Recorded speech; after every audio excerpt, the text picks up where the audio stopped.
Welcome, everybody, to The Vine and the Veil, the podcast where we dive between worlds to reveal the mysteries of the light and the dark, the wisdom of the spiritual, the wonder of the mystical, and the power of the supernatural. I'm your host, Carlos, and this is my co-host, Maria. And today we've got an awesome topic. We're going to talk about spirits and superstition a little bit there.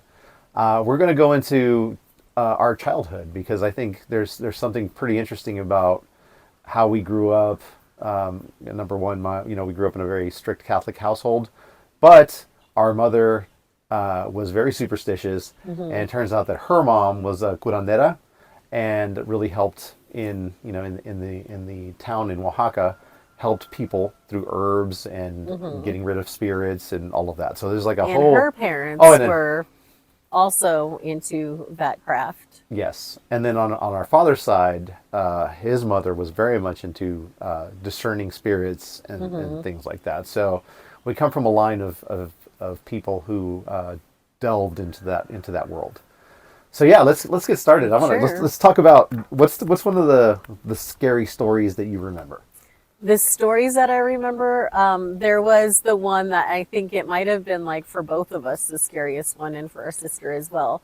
So our mom told us about a story of an owl. So in witchcraft, there's the stories that people can shapeshift into different animals.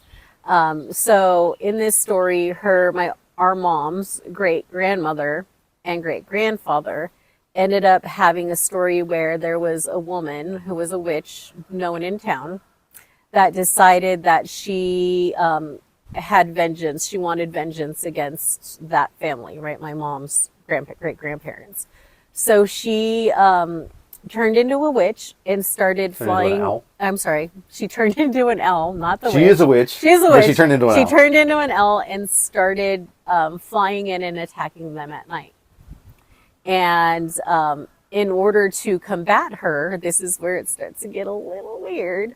One of the things in order to fight her off that they had to do was our great-grandfather peed on a stick because the pee, I guess, is like holy water somehow. I don't know. Peed on a stick and then clobbered the L down to where it fell.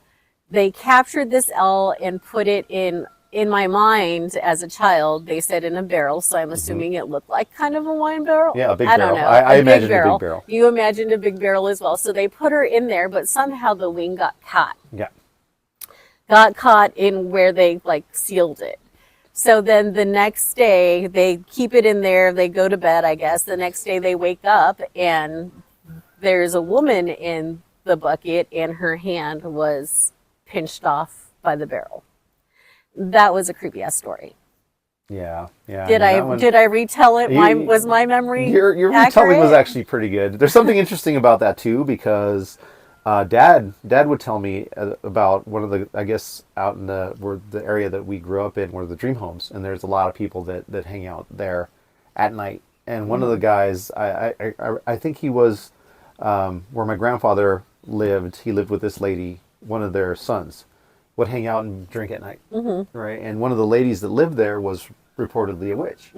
And so one night they were out drinking, and they saw her walk out and turn into an owl and fly away. Oh, wow. I never heard that. And so that was one where it's like, okay, so Mom told the story about the owl, that one. And then this guy told a story completely different about this lady turning into an owl and flying away. Yes. So there might be something to it. There might be something to that. Maybe they're shifters. Maybe they figured out how to, or maybe it's just their presence in some way. Who knows? But that's kind of scary. Yeah, and, for sure. In our minds growing up, superstitious like that. Oh, I mean, that's yes. Pretty wild. Heck yes. What about yours? What's one of the scary ones that you remember? So, our grandmother gave us this portrait, and it was this portrait of a dog. I think it was a cocker spaniel, and it was inside of a little box, like a present, like it popped out of a present. And she gave it to us, and we were like, "Oh, that's pretty cool. Thank you. You can give it to us. Cute. It's cute, whatever." So Dad hung it at the far end of the living room, and it just had this weird sort of vibe to it. And there's just something not right about the painting. Well, anyway, so we're off doing our thing, And, one night we were looking at it, and it's late. Again, when you think about witching hour, it's late. It's, past midnight. And you look at it, and it doesn't look like a dog anymore. It's the face of an old man, like an old native man sort of thing. So we freaked out, and we're like, oh my God, do you see that? Or like, oh shit, it looks like an old man. So we took it, and we hid it behind the television, because we're like, hey, we're going to put this behind the TV. We don't want to see no old men. This is kind of a little crazy. Yeah, when the lights went off, that picture totally, or even in shadows, like that picture totally morphed into a man. Yeah, it was so creepy. Super creepy. So we forgot about it, right? We're like, we just stayed behind the television. So one day we're playing, and we're just running in and out around the house. And as we're running, we're coming around the corner, and sure enough, this freaking painting comes out behind. Looks like somebody took it and rolled it out, and it landed right in front of us. And we're like, oh my God, how did this? I mean, it was tucked behind the television. Yeah, it was tucked it's like somebody took it out, pulled it out, and let it roll, and boom, it falls in front of us. Yes. Dad took it outside after that. Yep, lived outside until he gave it to I lived outside until we gave it back to Grandma again.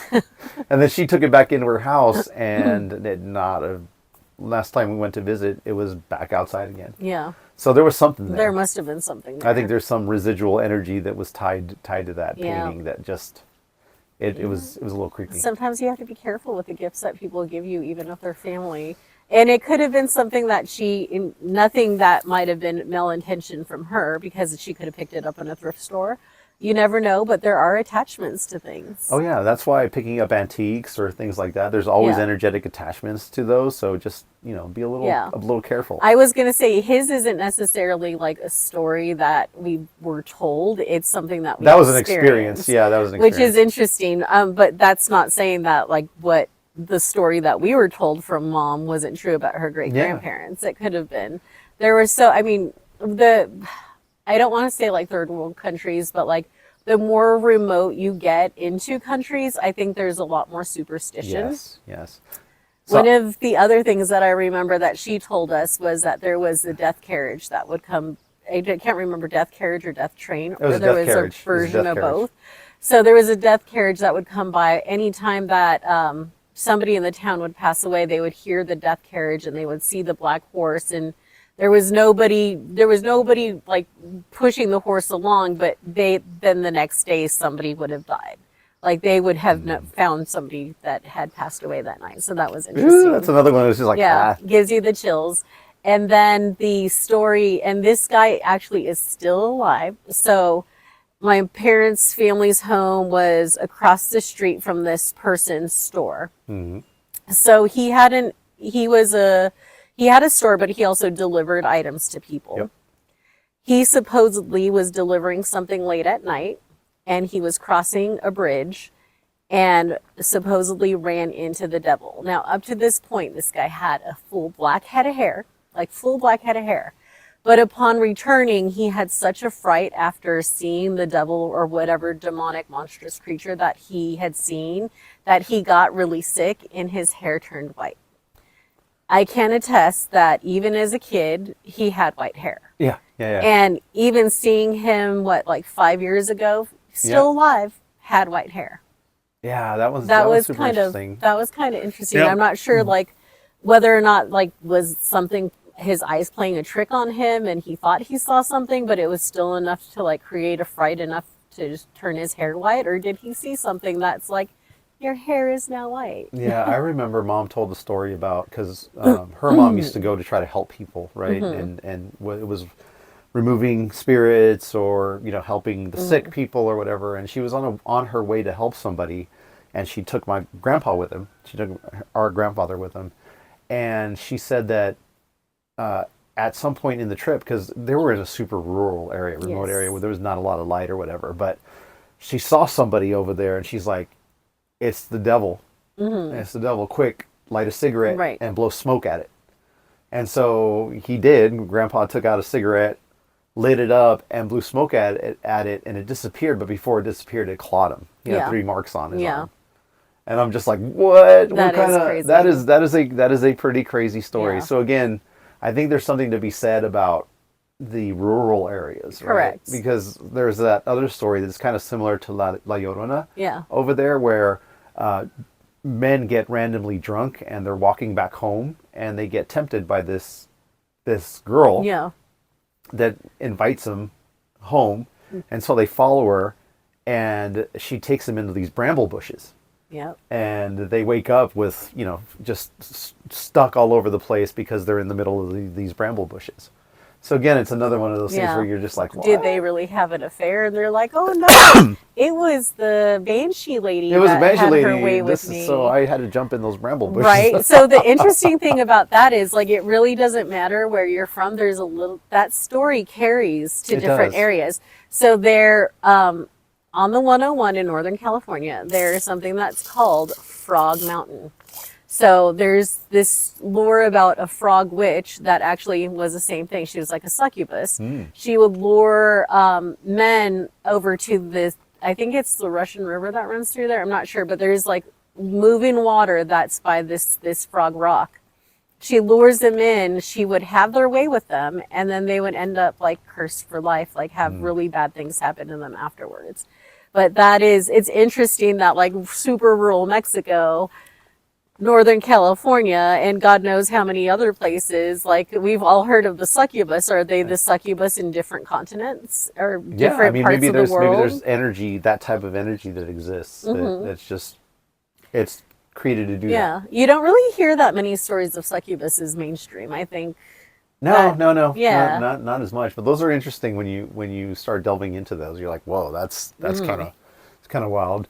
I was thinking about the time, because our house was definitely, there was energy, whether it's a poltergeist or spirits or whatever that were there. Because I mean, I remember one time we were sitting at the dinner table, and we were talking about spirits and stuff, and the front door opens by itself. It opens up. Dad goes to close the door, and in the kitchen we had cabinets. They start opening, and then the paper towel roll just starts unrolling itself. I remember that. And we're like, what? Our ghost loved the opening cabinets. Yeah, that was one thing. Openings. We would come home and the cabinets would be open. It was so crazy. Yeah, there were times where you'd be in the sink and close to our bedroom. You could hear footsteps at night, like people walking in around that area. And there were times where you're washing your face and you feel like somebody touches you on the shoulder. Yeah. I mean, things like that would happen in our house. That were kind of like, yeah.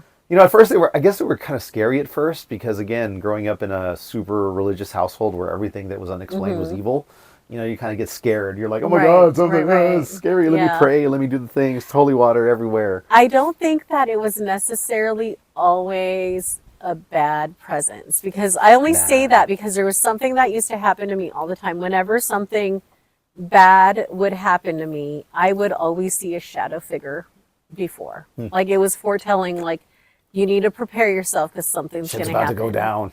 And every single time. And I never associated it before that was a thing. And I always was scared of it. But then as an adult, in retrospect, you're like, you know what? Maybe it was like, prepare yourself. Like it was a forewarning that something was going to happen. Shit's about to go down. Yeah. Get ready. Yeah. And honestly, like, I kind of learned to disassociate because of it, which was really interesting. But that was something that like stuck with me. But as an adult, I was like, you know what? Maybe that wasn't a bad thing, because it didn't necessarily feel bad, but I was scared of it because it was something. It was just like the typical, like, imagine a ghost that's painted white, the typical sheet ghost, but it was all black, and it was transparent, but it was all black. So that was interesting that that would happen to me. The one thing I do remember is when we were having. It was like a maybe dessert, late night snack, whole family at the dinner table. Our parents we always had dinner at the table. We would have conversation, mostly a lot of intellectual conversation at the dinner table. And we would, there was one time we were doing that late at night. I don't even remember what we were talking about. But then all of a sudden, the first time like I saw a ghost, not the shadow figures, was during this time. And I saw 3 silhouettes that were transparent, but I clearly saw the eyes, the nose, and the mouth. And they were 3 different heights, which was really interesting. And I like went pale, and my dad's like, "Are you okay?" And I like had no words. I was like, Yeah, I remember I that. see a ghost. And then my dad, like, his face went pale because he's like, I see it too. Yeah, we saw it. So we all saw it together, and I still get chills right now thinking about Well, it. But that it was was interesting because when you crazy. think about that, that energy was just watching, just Yeah. listening to the Yeah. conversation that we were having. Yeah. And it was really funny because as things started really picking up when we were teenagers. Yes. Teenagers, And they say something about the chaotic hormonal energy of teenagers. yeah, your energy is all over the place, and it attracts Yeah. other energy. Yeah. And what was super funny is the lady that we bought the house from, she was really superstitious. She had paintings on the walls, and she told us, I still remember this, when we moved into the house, she told us, she's all, don't move into this house. There's a lot of energy here. It's haunted. And my dad's like, I don't believe that. My dad had a hard time believing in any of that stuff until later. We actually started seeing some things. But yeah, I mean, fast forward to the time where we were teenagers and how that energy picked up, and then eventually just kind of It fizzled out, for sure. Although I was just over there, and I was talking with my dad and his new wife, and I was asking them, has anything happened since you've been making changes to the place? Has anything happened? And she's like, oh, at first I heard some things, and then nothing super crazy, but I was actually painting the bathroom in my dad's room.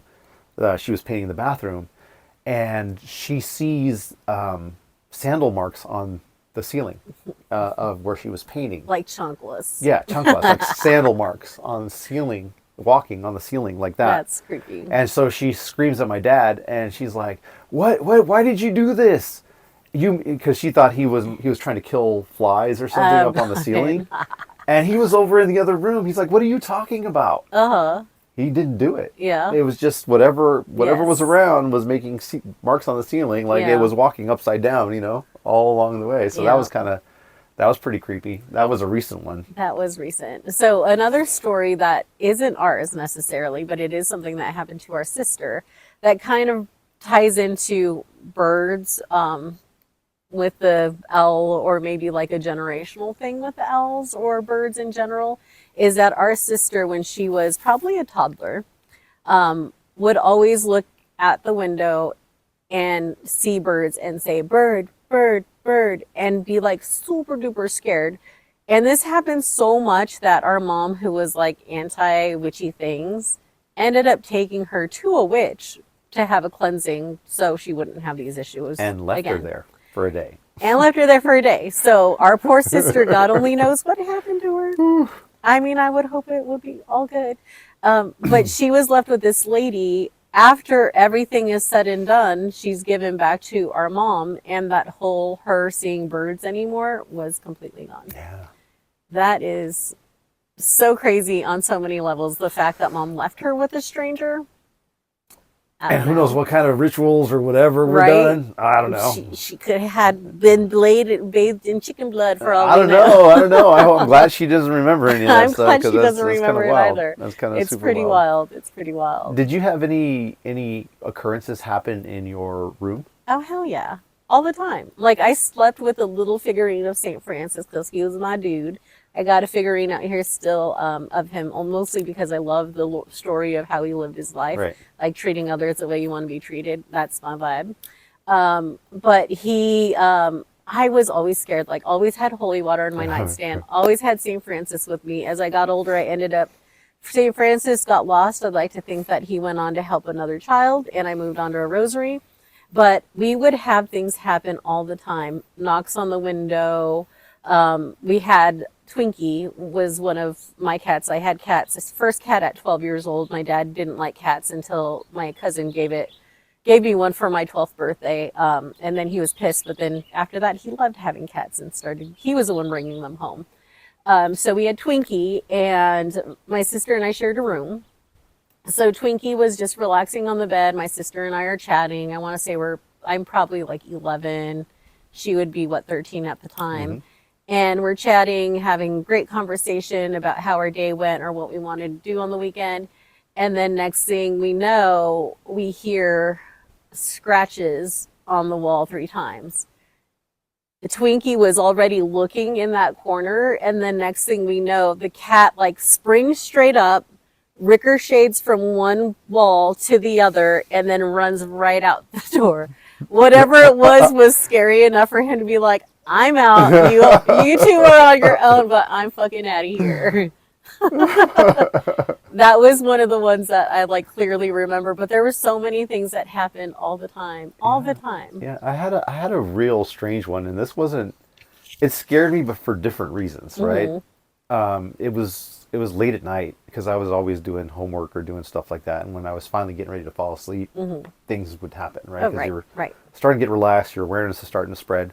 Well, this one was odd because it was so quiet. I still remember it to be so quiet, and I was getting ready to go to bed, and I look at the window, and I just started seeing this. It's just a faint hum that's coming from the area outside the window, and then there's these multiple colors. Oh wow! That are rolling, UFOs. Multiple colors, and it just hovered there for a little bit, and I was afraid to keep walk over to like.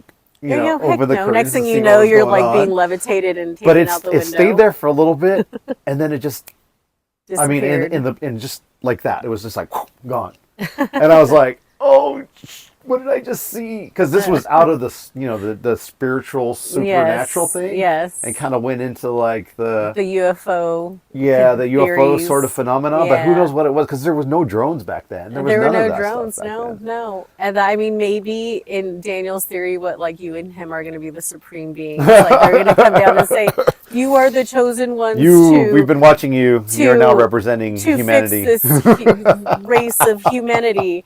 Maybe they stop by and they're like, "You're not ready yet." I don't know, or they're just like, "Hey, what are you doing there? Why are you haven't? No, not time yet. Okay, we'll be back later." What was super interesting was Mom had so many stories, and the correlation, and we talked about this in a previous podcast, is that everything happens after dark. Yes, and that after dark can be. As soon as the sun goes down. With her stories, yes, but the cabinets in our house happened. No, that was everything in our house was like all times day and night. Yeah, but I remember Mom telling a story that was kind of a little freaky because we still went back to that town and stayed over at Papa Juan's house, which was kind of wild. But she said that her mom told her, when the sun goes down, don't leave the area. Stay inside the fence. Don't leave the area. And Mom one night was not listening, so she stayed out late and was playing hopscotch. You remember this story? Yes. Where she was playing hopscotch. It was still on the property, but there is a fenced area, and then there was this. Yes. Yeah. Because of the neighbor, it's coming back. Yes. The neighbor sold her soul to the devil. Do you remember that? I remember that. Yeah. So anyway, she's playing hopscotch, and she's looking down and hopping and hopping and hopping, and then she gets to the end, and there's somebody sitting there. And she says it's like a gnome. Yeah. A little gnome with a hat and everything, just sitting there watching her. Yeah. And it looks at her, and she looks at it, and she just takes off running and goes to her mom. Yeah. And her mom, does some things, and she's just like, I told you, don't go after dark. Yeah. Bad things happen after dark. Yeah.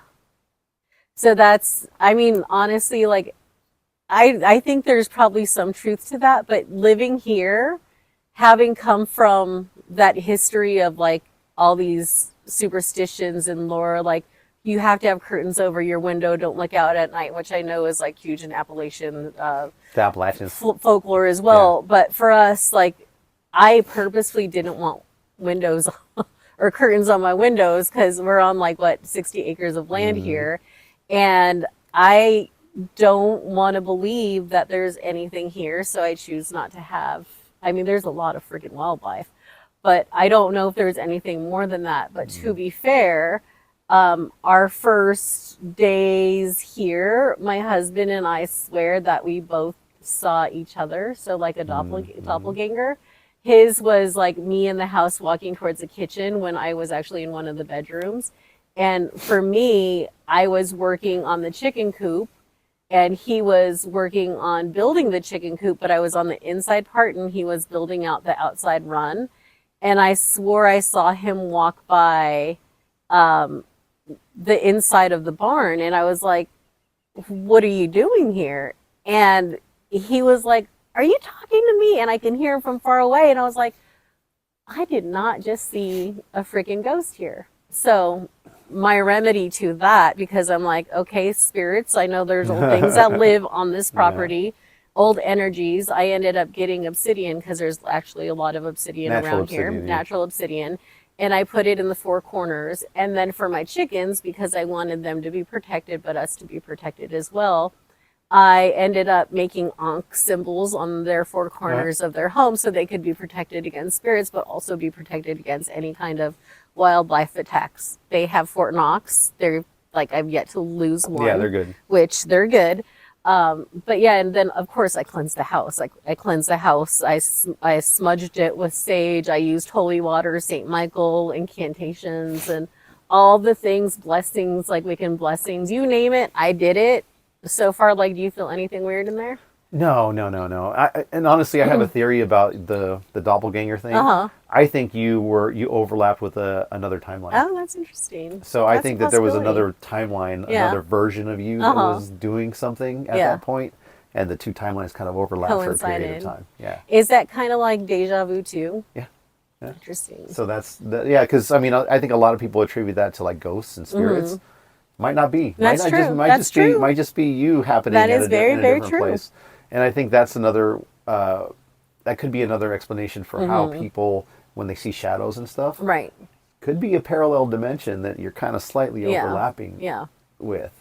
Yes. I mean, it's a possibility. Again, it's super interesting. But I've never felt anything. And I think it's like we talked about before, it's tied to belief. Yes. If you believe that something is in existence, your projection in reality will reflect that. We did have one other experience here. So when my sister and her boyfriend came to visit, it was really weird. We were eating on the side yard, and all of a sudden, like, we were talking. I don't even remember what we were talking about. I don't think it had anything to do with spirituality. But the next thing I know, we hear a growl, like that was maybe within 10 feet of us.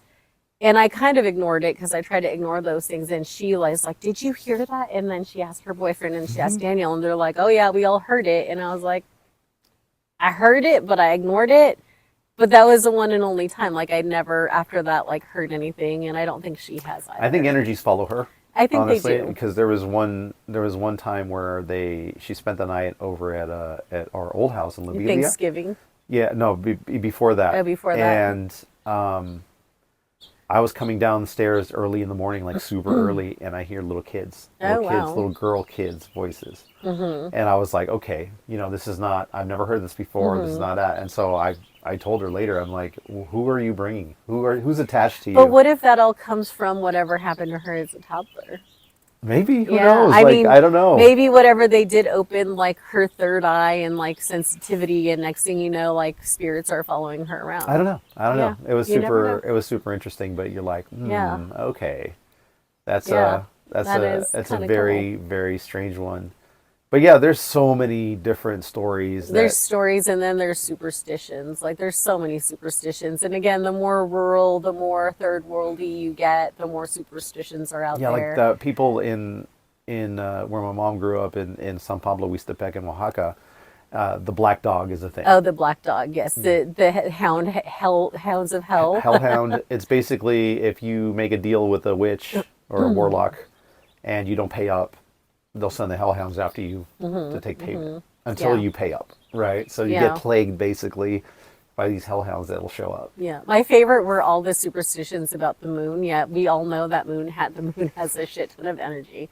It's a thing, especially in hospitals, but I think it's everywhere. But we just get all the crazies and all the weird shit happens in hospitals during full moons. There's a lot of truth to that.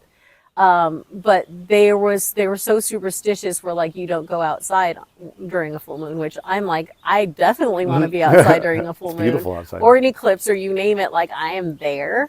But they were so hesitant about that. But, like, so many crazy superstitions. I remember in college I was in a business law class, and I don't know how the professor got on a tangent about superstitions, and they were talking about, like, the craziest one, and somehow somebody was bringing up, like, clarity. She wanted clarity of whether or not this superstition was real. And it was like, hey, if I'm pregnant and I take a bath, does that mean I'm drowning my baby? And like the whole class scoffed because like, how do you not fucking stop?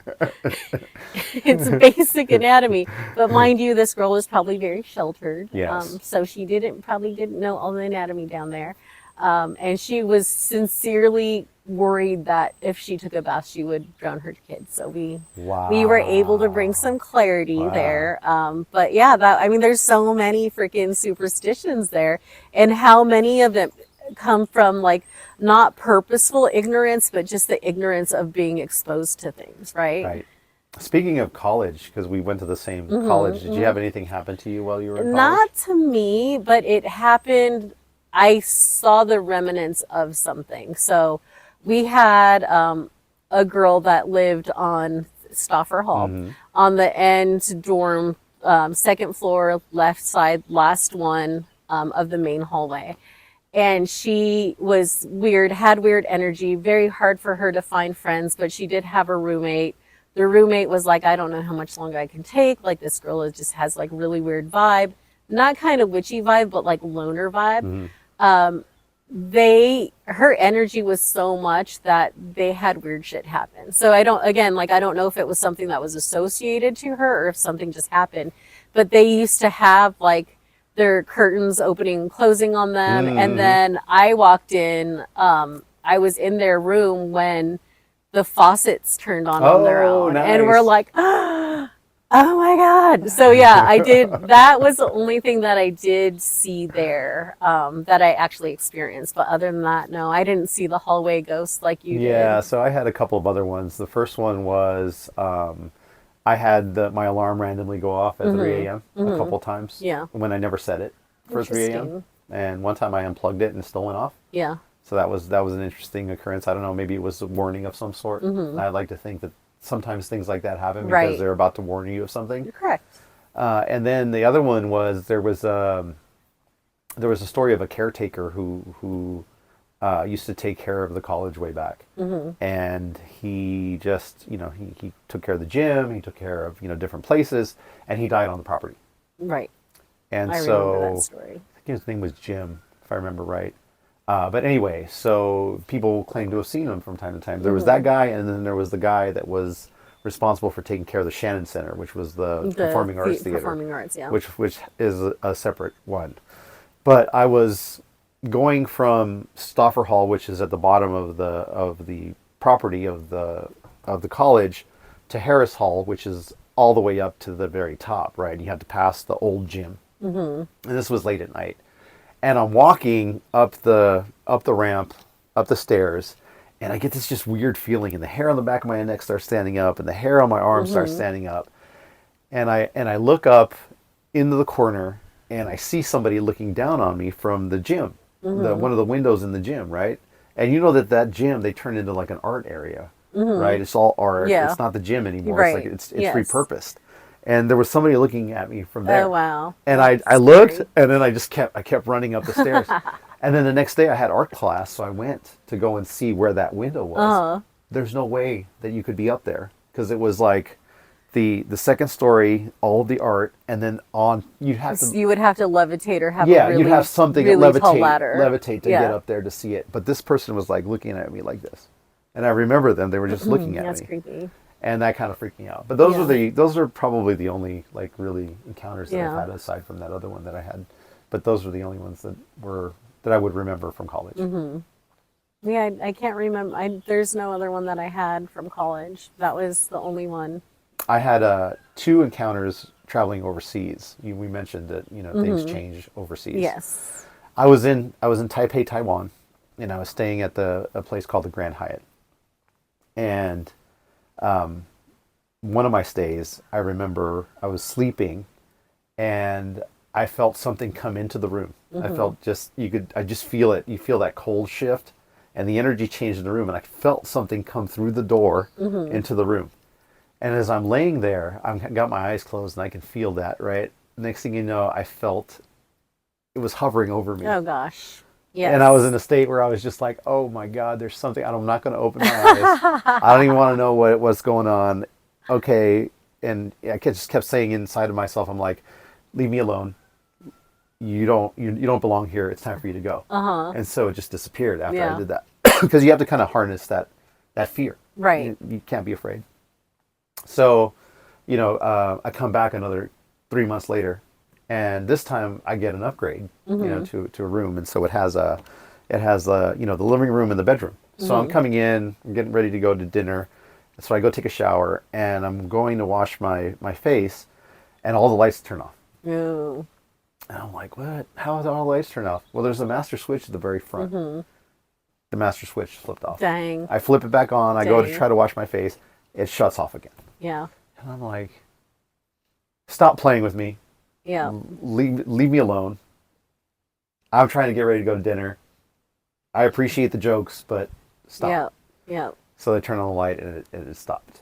Come to find out, that hotel was built on top of an old concentration camp. Oh, wow. Right. And apparently there was so much spiritual energy that was there that they hired a shaman to create these glyphs to keep the spirits appeased. Right. Right. So when you walk into the hotel, there's these small, really intricate glyphs that are on either side of the walls of the hotel that are meant to basically keep the spirits at bay, because there was so much spiritual activity. But it still happens from time to time. Right. So, you know how like trigger words make you remember things. So you said shower. That is creepy story. You said shower. That took me back to when I was a little girl. I must have been like maybe 6 or 7. My mom was helping me wash my hair in the shower in their bathroom. And then all of a sudden the light turns off and the water turns off. And mom's like, Cortho, that's not funny. And like, okay, so maybe he could have switched the lights off, but switching the water off, yeah, you just not don't a turn thing. the water off. So she got a towel and went out. He was actually making his coffee because the man loves coffee. So that whole thing, when she came back, the water was back on again, but she had to turn the light switch back on. I do remember that, and it was around the time, like, I guess I have to, like, look back on, sometimes I feel like someone is watching me. That, it was around that time frame, so you can only imagine, like, where my brain went. I'm like, okay, there's blood that's going to start coming out of the shower instead of water. But no, it was, that was a fucking freaky experience. So scary. So scary. So, yeah. We would love to hear any superstitions that you guys have, or that have been prevalent in your family, or any encounters with spirits or any spiritual activity that you've seen or heard of, because it's super fascinating. Everybody has, I think almost everybody has something that they've seen. I actually, before we go, I do have one story talking about stories from other countries. This one actually wasn't a scary story, but it is a ghost story. Okay. So I was actually in Italy. I did a tour that started northern Italy in Como and went all the way to southern Italy. I think we went to Sorrento or Naples. Sorrento. But in Assisi, because there was a stop in Assisi, so St. Francis correlation. The whole hotel that we stayed at there, then our first night, it was such a weird experience. I was sleeping, I wake up, I feel a female energy, like I know there's a ghost there. I feel a female energy, sits on the pillow next to me, starts petting my hair. Oh, no. But it was like a mother comforting. Okay. No, it wasn't scary. I wasn't freaked out. I would have been like... But it was so comforting. Like I sobbed like a baby because it was like such a sweet like feeling, and it was just like pure and like comforting petting of my hair. I wasn't scared at all. It was like the only time I ever like had a ghost experience that didn't end up with me like, oh, sheets over my head, like, oh, I see it. But yeah, that happened. I was in like my 20s. It was a pretty cool experience. And then I was like, do I share this with my friends that I'm traveling with? Probably not. They're going to think I'm crazy. But I did share it with the family when I came home. So yeah, that was a good experience. So not every ghost story or energy story is going to be a bad one. Yeah. I think it's all relative in how you look at it, honestly. Yeah, for sure. But we'd love to hear what you guys have to think. So absolutely. If there's a cool story that either scary or nice like that one, a nice spirit, I really like that one. Makes me feel good. It's a good way to kind of end the good podcast. Way to end the podcast. If you have something that you want to share, please reach out to us at thevineandtheveil@gmail.com. And we'll get you on another podcast. We'll read out what you guys have to say. But we really appreciate your time. Thank you for tuning in to listen to us as always. And until the next one. Good night.